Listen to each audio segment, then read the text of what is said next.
Nanded municipal corporation का 1424.80 करोड़ रुपए का बजट बगैर किसी नए टैक्स के मंजूर। नांदेड़ वाघाला शहर म्युनिसिपल कॉरपोरेशन के माली साल 2026-27 के बजट से मुतालिक खुसूसी जनरल बॉडी का इजलास आज शंकरराव चौहान सभागृह में मेयर कविता मुड़े की सदारत में मुनक़िद हुआ।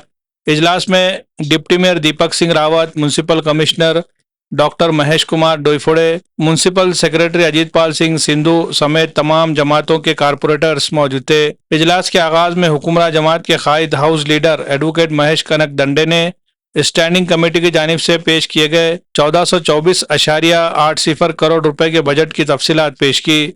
इसके बाद मुख्तलिफ कारपोरेटरों ने बजट पर अपने ख्यालात, तजावीज़ और तरामीम पेश की। कांग्रेस कारपोरेटर अब्दुल गफ्फार ने बजट में चंद तरामीम की तजवीज़ पेश की, जबकि कारपोरेटर मोहम्मद नासिर ने बजट की बाज़ खामियों की निशानदही करते हुए इनमें इस्लाह का मुतालबा किया।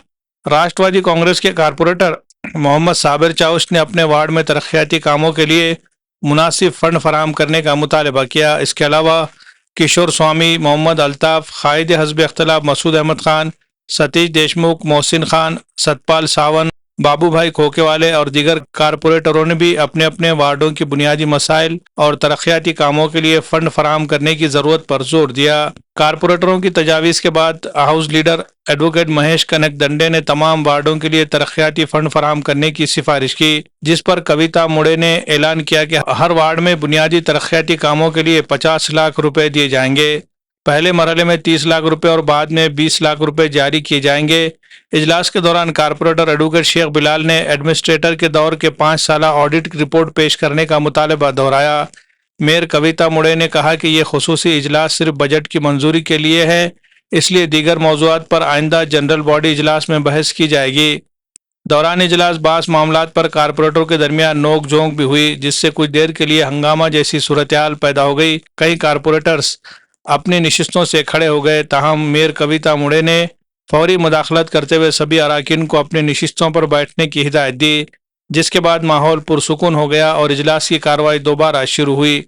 इस दौरान वंचित बहुजन अघाड़ी के कारपोरेटर राजश्री कुलदीप राकेश मारे ने इल्ज़ाम लगाया कि इन्हें काफ़ी देर तक खड़े रहने के बावजूद इजहार ख्याल का मौका नहीं दिया गया, जबकि मर्द कारपोरेटरों को बोलने दिया गया, जो खवातीन के साथ नाइंसाफ़ी है। बाद-ए-अज़ा जनरल बॉडी ने माली साल 2026-27 के लिए 1424.80% करोड़ रुपए के बजट को बगैर किसी नए टैक्स में इजाफे के मंजूर कर लिया।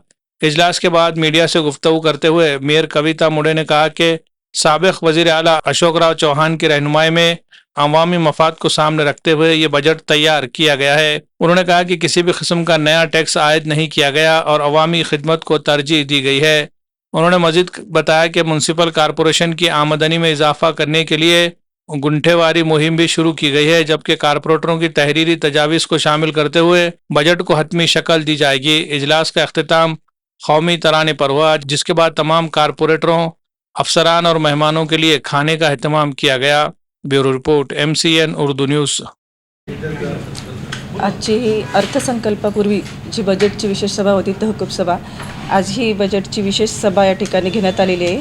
आणि आजच्या या सभेमध्ये महानगरपालिकेच्या जे स्टँडिंग कमिटी कडून 1424.80 कोटी एवढा सुधारित असं बजेट आलं होतं।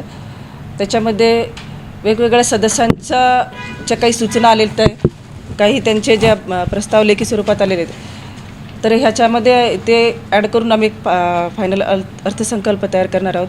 माननीय अशोकराव चव्हाण साहेब यांच्या मार्गदर्शनानुसार आम्ही ह्या बजेटमध्ये एक वैशिष्ट्य म्हणजे कुठलीही करवाढ न करता हे बजेट आम्ही ह्या नांदेडच्या जनतेसाठी जनतेच्या सेवेमध्ये समर्पित केलेलं आहे।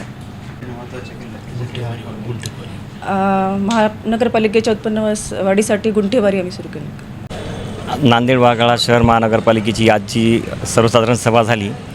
त्यामधील करवाढ किंवा पाणीपट्टी वाढ असा कुठलाही विषय न घेता नागरिकांना दिलासा द्यायचा हा अर्थसंकल्प माननीय महापौर यांनी आज मंजूर करण्याच्या दिशेनं हे केलेला आहे। दुसरी महत्त्वाची गोष्ट म्हणजे यामध्ये शहरातील वाढ विकासाच्या निधीबद्दल हा एक महत्त्वाचा विषय होता की नांदेड शहरामध्ये खूप विकास कामं झालेली आहेत, पण मागील 4 वर्षाच्या काळामध्ये प्रशासकीय राज असल्यामुळं नागरिकांना डायरेक्ट जे प्रशासक संपर्क होत नव्हता, आता नगरसेवक निवडून आलेले आहेत, त्या नगरसेवकांकडे खूप लोकांनी कामं सांगितलेली, ती विकास कामं व्हावी म्हणून आम्ही जे आहे ते प्रत्येक वार्डामध्ये जे आहे साधारणतः 2.5 ते 3 कोटी रुपयाचा निधी द्यावा अशी मागणी केली मी सर्व नगरसेवकाच्या वतीने. तर माननीय महापौरांनी 50 लाख रुपये म्हणजे प्रति नगरसेवकांनी सुचवलेल्या कामांकरता जे आहे त्याला मान्यता दिली आणि पहिल्या टप्प्यामध्ये 30 लक्ष रुपयांच्या कामाला म्हणजे मान्यता आहे आणि ही कामं झाल्यानंतर पुढच्या 20 लाखाच्या कामाला मान्यता देईल. त्यामुळे ही जी आता ठीक आहे 50 लाख रुपयांची तरतूद करण्यात आलेली आहे, प्रत्येक नगरसेवकाला स्वेच्छानिधी मिळणार आहे, परंतु एवढ्या वर्षामध्ये ही कामं का झाली नाहीत, का रखडली आहेत, याच्या संदर्भात काही आपण मागोवा घेतला की नाही? नाही म्हणजे महत्त्वाचा मुद्दा असा की प्रशासकीय काळामध्ये जेव्हा लोकप्रतिनिधी असतात तर प्रशासन कामं करतं, पण ती करत असलेली कामं ही जनतेच्या डिमांडनुसार झाली असं काही नसतं.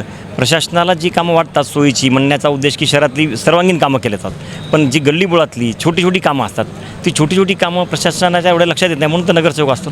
म्हणून त्या नगरसेवकांना जे आता प्रस्तुत कामं करतील, खूप कामं पेंडिंग आहेत, प्रभाग खूप मोठे आहेत, 25-30 हजार लोकसंख्येचा प्रभाग आहे, त्याच्यामुळं खूप कामाचा जो आहे बॅकलॉग भरून काढायचाच म्हणावं लागेल, त्याप्रमाणे आम्ही करणार आहे. मुख्य रस्ते असोत किंवा गल्लीबोळातल्या रस्त्यांची अवस्था असो, कामं काही ठिकाणी झालेली आहेत, काही ठिकाणी अजूनही कामं सुरुवातच झालेली नाही आहेत आणि शिवाय जिथे कामं झालेली आहेत तिथे ती अर्धवट आहेत किंवा ती बुजवली गेली नाहीत, या संदर्भात काय? नाही, जी आता अर्धवट राहिलेली कामं जी आहेत, जी पूर्वी कामं कोणी केलेली त्याचा दोष निवारण कालावधी संपला काही पाहावं लागेल.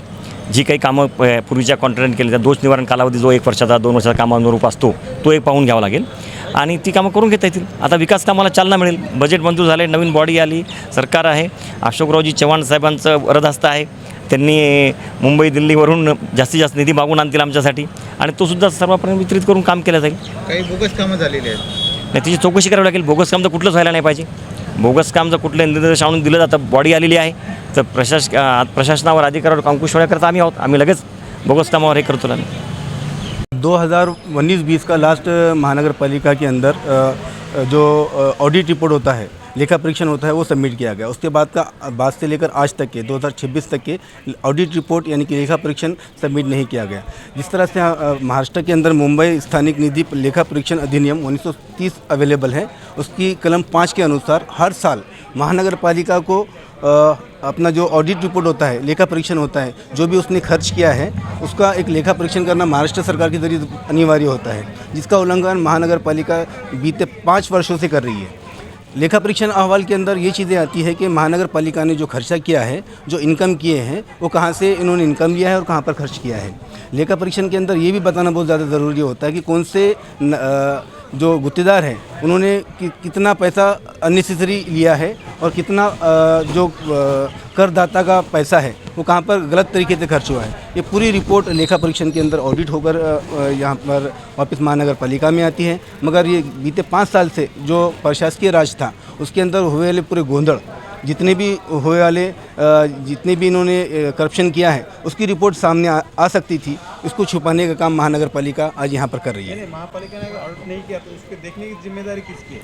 महाराष्ट्र सरकार अपनी तरफ से एक ऑडिटर जनरल अपॉइंट करती है, जो ऑडिटर जनरल एक प्राइवेट कंपनी को देगी या खुद करेगी. उसका रिपोर्ट अभी तक ये लोगों ने, मैं जब लास्ट 2 महीने पहले जब जीबी चालू हो रही थी तभी मैंने एक निवेदन दिया था कि वे लेखा परीक्षण अहवाल सबमिट करो, उसके बाद ही बजट का जो भी अपना प्रपोजल है वो चालू करो. मगर महानगर पालिका ने, सम्माननीय महापौर साहिबा ने और आयुक्त साहब ने इसके ऊपर कोई भी गंभीरता से नहीं दिखाई है. यानी कि उनका उद्देश्य ऑब्वियसली कुछ गुत्तेदारों को और कुछ जो प्राइवेट प्रॉपर्टी वाले हैं जिसने महानगर पालिका की जगह गलत तरीके से ली है, उनको छुपाने का काम यहाँ पर किया जा रहा है. सरकार की तरफ कचरा करने वाले डेफिनेटली मैं ये लेखा परीक्षण के बारे में जो महानगर पालिका नहीं सबमिट कर रही है उसके लिए मैं पहले महाराष्ट्र सरकार को एक लेखी में निवेदन देने वाला हूँ, जिसका मैं आज जो रिपोर्ट दिया है, आज जो मैंने यहाँ पे सबमिट किया है, वही कॉपी आज भेजने वाला हूँ. अगर उसके ऊपर भी कार्रवाई नहीं होती तो मैं डेफिनेटली उच्च न्यायालय के ऊपर जाने वाला हूँ. टीवी में आपने आवाज़ उठाई थी बजट की मीटिंग में, तो आपको क्या जवाब मिला, क्या उत्तर मिला? लेखा परीक्षण के जब मैंने पूछा है तो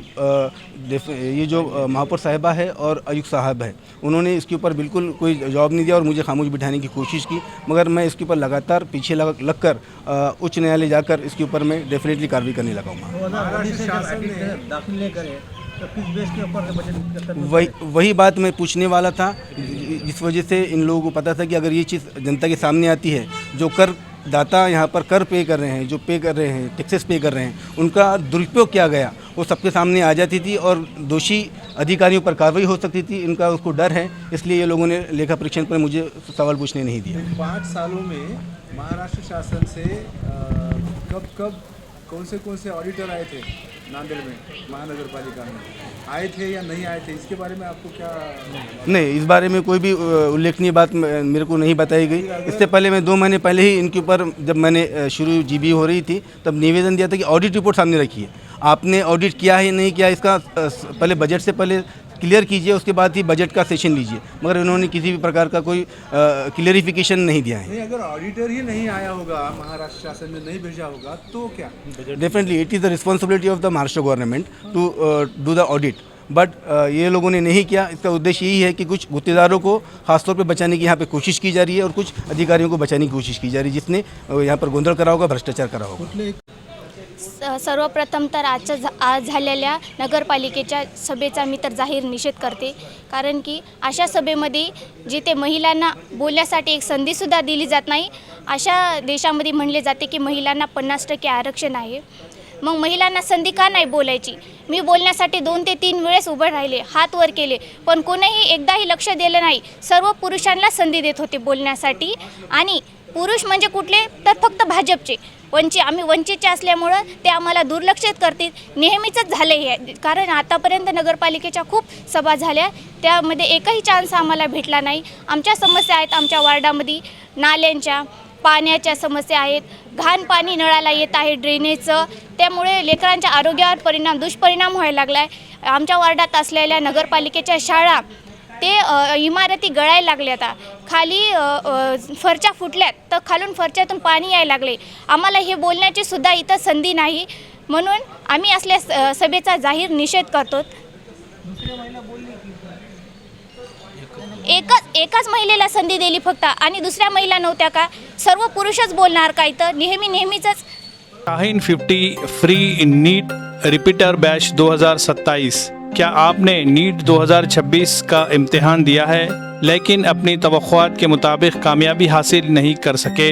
क्या आपको यकीन है कि आप में डॉक्टर बनने की सलाहियत मौजूद है? तो ये है आपके लिए एक सुनहरी मौका। मुल्क के मारूफ तालीमी इदारे Shaheen group of institutions Nanded पेश कर रहा है शाहीन 50 फ्री नीट रिपीटर बैच 2027, जहां मुंतखब 50 बासलाहियत तलबा को फराहम की जाएगी मुकम्मल तौर पर मुफ्त नीट कोचिंग। अगर आपने नीट 2026 में शिरकत की है और आप में 425 या इससे ज़ायद नंबर हासिल करने की सलाहियत मौजूद है, तो ये मौका सिर्फ आपके लिए है। मुकम्मल सिलेबस कवरेज, वीकली टेस्ट और नीट तर्ज के मॉक टेस्ट, ऑनलाइन और ऑफलाइन हाइब्रिड क्लासेस, रोज़ाना डाउट क्लियरेंस सेशंस, कारकर्दगी का तज़िया और खुसूसी रहनुमाई, इनफरादी तवज्जो और मुसलसल हौसला अफजाई। क्योंकि शाहीन एकेडमी का यकीन है कि एक इम्तिहान आपकी सलाहियत का आखिरी फ़ैसला नहीं, बल्कि कामयाबी के लिए बाज़ औक़ात एक दूसरे मौके की ज़रूरत होती है। पहली बैच का आगाज़ 6 जुलाई 2026 से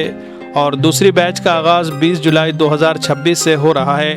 नशिस्तें महदूद है, लिहाजा आज ही अपनी दरख्वास्तें जमा करें। गुज़िश्ता बरसों में शाहीन एकेडमी नांदेड़ के तलबा ने नीट और JEE के मैदान में शानदार कामयाबियां हासिल की है और इंशाअल्लाह ये सफ़र आइंदा भी इसी तरह जारी रहेगा। मज़ीद मालूमात के लिए राब्ता कीजिए Shaheen academy, हस्सापुर वागी road, highway bypass के करीब नांदेड़, या फिर स्क्रीन पर दिए जा रहे इन नंबरात पर भी राब्ता किया जा सकता है।